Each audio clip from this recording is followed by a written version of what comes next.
We are continuing our sermon series titled Relationship Goals.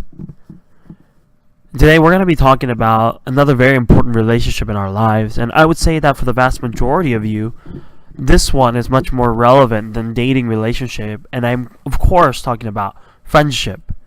Friendship holds a very special place for us in our heart because not everyone in this world are in a dating relationship or have a strong family bond, but everyone have an equal access to a deep and meaningful friendship. Outside of infancy, friendship is something that has always been a part of our lives, and undoubtedly it'll be around in our immediate and distant future. And the truth of the matter is that whether we want to admit it or not, we're all constantly looking for friendship. It's almost as if it's written in our DNA to want to have some sort of interaction with other people. For some of you, you want or need it more than others, but for some of us, we don't need it or want it much. But the point that I think that we could all agree on, no matter where you are on that spectrum, is that friendship is an important aspect of our well-being as a person.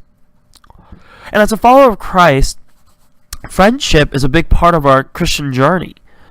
But when it comes to the topic of friendship, it's important that we make distinctions and categorize it accurately, because I believe that as a Christian, that there are two kinds of friendship. That there is a worldly friendship and then a godly friendship. And we'll be going over both of these type to really set up a goal in our friendship. Worldly friendship is a friendship that is all about the self. And don't get me wrong, just because I said that it's all about the self, it doesn't mean that you don't care about the person or people, but it can be very possessive.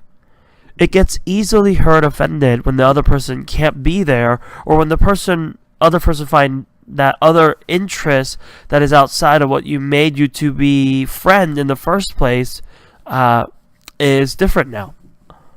Worldly friendship are bonded by a common interest and experience, which is why when the other person is not on the same page anymore, the friendship effectively ends as well.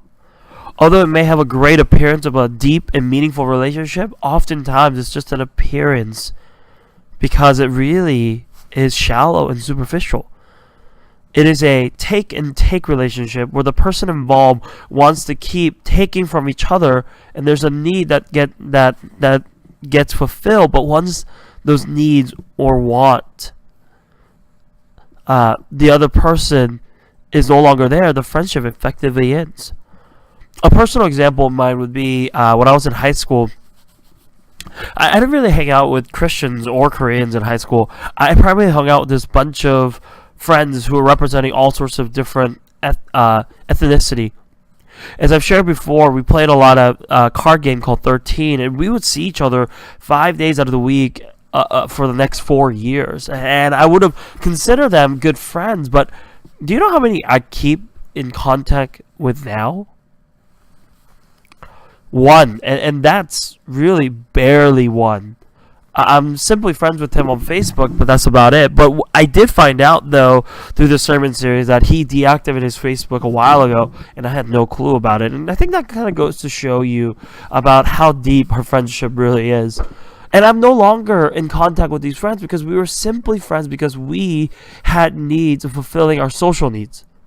Playing 13, talking about our mutual interest of classes that we took, having to come to school were what sustained our friendship. And when that was over in high school, none of us felt that we needed to hang on to our friendship. We moved on.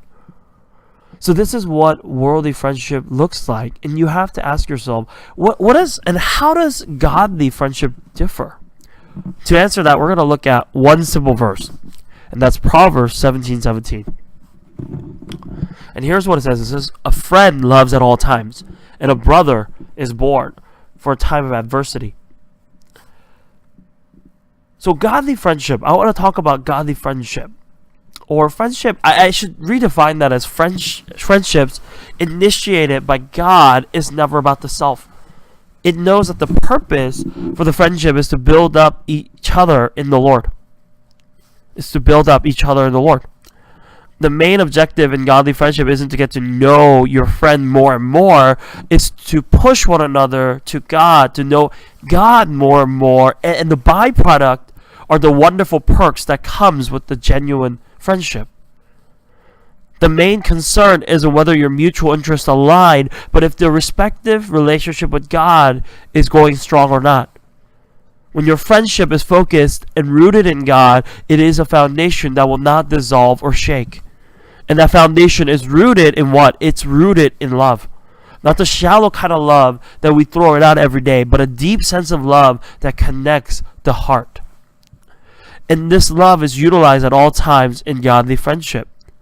It doesn't mean that you let your friend do whatever they want, because that isn't a true friendship. True godly friendship observe and encourage your friends to take a step closer to the Lord when their path deviates. There is a tough correction, rebuking, and restoration that must take place when their path deviates.